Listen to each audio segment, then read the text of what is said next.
नगीना को समझ नहीं आ रही थी कि वो अरशद से बात करे, नगीना का भरम भी रह जाए और बात अरशद तक भी पहुंच जाए।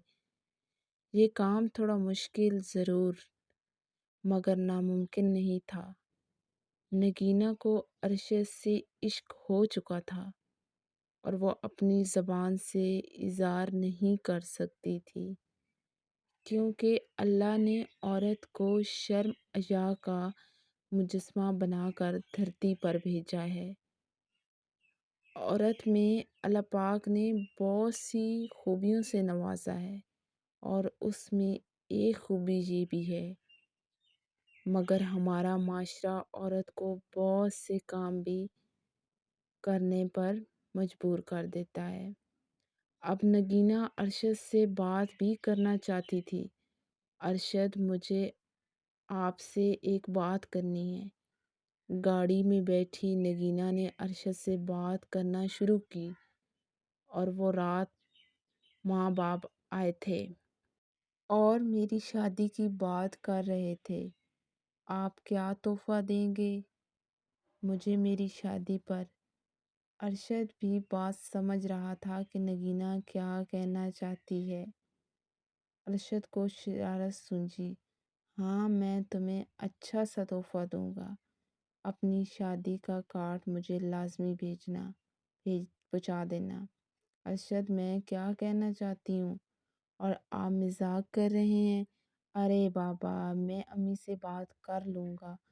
कल तुम मेरे साथ मेरे घर चलना, फिर मैं रिश्ता लेने अपनी वालदा को भेज दूँगा। अच्छा ठीक है, तुम कल ऑफिस से छुट्टी के बाद मेरे साथ चलना और घर पर बता देना कि मीटिंग में जाना है। देर हो जाएगी। अरशद, आप सच कह रहे हैं ना? नगीना सवालिया नज़रों से अरशद की तरफ देखा और मुस्कुराई। नगीना अब मज़ीद खुश हो गई थी, क्योंकि जैसा वो चाहती थी वैसा ही अब उसे मिलने जा रहा था। नगीना मुकम्मल तौर पर बदल गई थी, मगर अरशद शर्म-ए-ज़ा पहले की तरह ही थी। नगीना ने घर जाकर मीटिंग का बताया। अगले दिन ब्लैक जीन्स, येलो कलर की शर्ट पहनकर अरशद के साथ चल दी। नगीना आज अपनी सास से मिलने वाली थी और परेशान भी थी कि ना जाने उसकी सास कैसी होगी।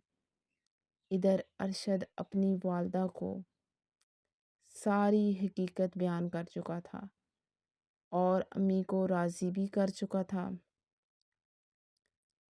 नगीना को वो वक्त याद आ रहा था जब वो कॉलेज की फ़ीस भरने के लिए अपने दोस्तों से उधार मांगती थी और आज नगीना दूसरों की तरह हर तरह की मदद भी कर रही थी। नगीना बेसहारा लोगों को सहारा देना चाहती थी। वो एक ट्रस्ट बनाना भी उसका ख्वाब था, मगर उस ख्वाब तक पहुंचने के लिए उसे मज़ीद तगोदो की ज़रूरत थी।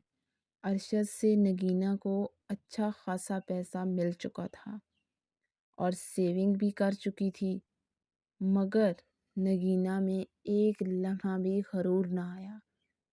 नगीना मोहब्बत को इबादत का दर्जा दे चुकी थी और वो ऐसी ही मोहब्बत की कायल थी जिसमें महरम सिर्फ उसे पहली रात ही छू सके।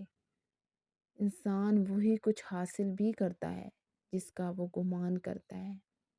नगीना का भी यही गुमान था जो नगीना को मिल रहा था।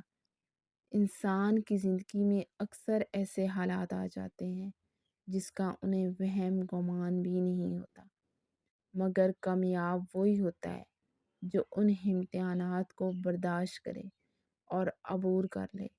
नगीना को अपनी सास से मिलने की खुशी के साथ साथ डर भी लग रहा था। अरे यार, डरने की ज़रूरत नहीं है, वो मेरी वालदा है, ये कहकर अरशद ने नगीना को रिलैक्स किया और ऑफिस से निकल पड़े। अरशद, आओ कहीं घूमने चले। पहली बार अरशद को नगीना ने खुद कहा था। अरशद ये सुनकर बहुत ज़्यादा खुश हुआ और दोनों गाड़ी पे बैठकर लॉन्ग ड्राइविंग पर चले गए। अरशद ने गाड़ी चलाते हुए नगीना का हाथ थामने की कोशिश की नहीं। अरशद अभी ऐसी वैसी कुछ मत करें, मैं आपको महरम बनने के बाद आपके हवाले कर दूंगी। मगर अभी ये सब ठीक नहीं है। अरशद को वक्ती तौर पर गुस्सा ज़रूर आया, मगर बाद में ठीक हो गया।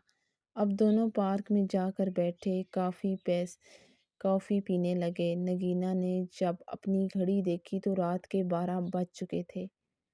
देखें, वक्त का पता ही नहीं चला। उठें, अब चलते हैं, नगीना ने परेशान होते हुए अरशद से कहा। अच्छा बाबा, चलो, माँ भी इंतज़ार कर रही होंगी। नगीना ने आज अरशद से बहुत सारी बातें की और दिल खोल दिया और सब कुछ अरशद को बता दिया। मर्द को जब लड़की की हकीकत का पता चल जाए तो मर्द के लिए औरत की इज्जत कम हो जाती है। कहते हैं कि मोहब्बत इंसान को अंधा बहरा कर देती है। जो ना भी बताने वाली बातें हों, मोहब्बत में वो भी बताकर खुद को कैद कर लिए जाता है।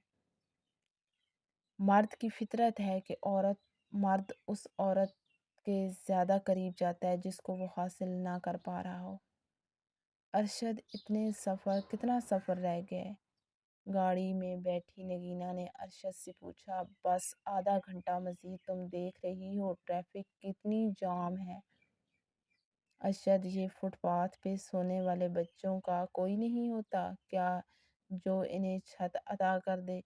नगीना, जो बाहर फुटपाथ पे सोए हुए लोगों और बच्चों को देख रही थी, परेशानी के आलम में अरशद से पूछ रही थी, अरे मेरी जान, छोड़ो, तुम क्या बातें लेकर बैठ गई हो।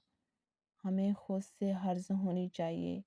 लो बस, इससे अगली गली में मेरा मतलब हमारा घर है। अरशद ने गाड़ी का हॉर्न बजाया और अंदर से चौकीदार ने दरवाज़ा खोल दिया। अरशद, लो, घर आ गया।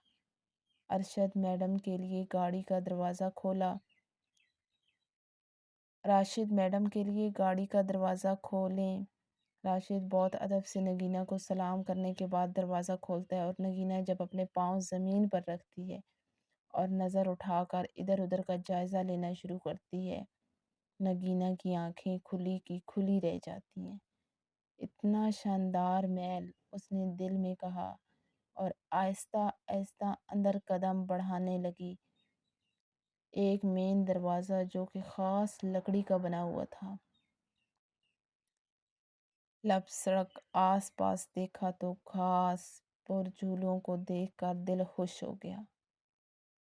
उसके हाथ ही पौधों की क्यारियां लगी हुई थी जिसकी महक सारे घर में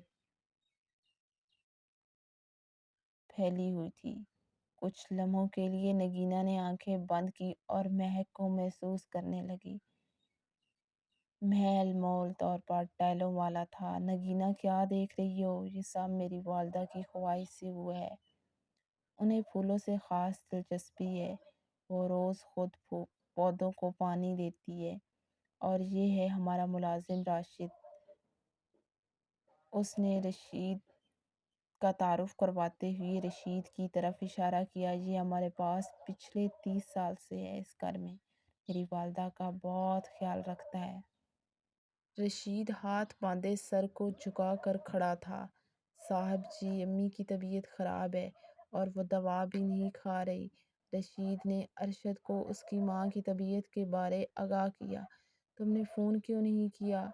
अरशद अब रशीद पर गुस्सा हो रहा था। साहब जी, बेगम साहिबा ने मना किया था कि चलो जाओ यहाँ से। अब नगीना ने गौर करना शुरू कर दिया। वो इस बात पर पहुंच गई कि अरशद को किसी गरीब का एहसास भी ना था। रशीद को घर में नौकरी देना उसकी मजबूरी थी क्योंकि रशीद ارشد کی والدہ اور اپنی زندگی میں ملازمت دی تھی۔ ارشد اسے نکال بھی نہیں سکتا تھا۔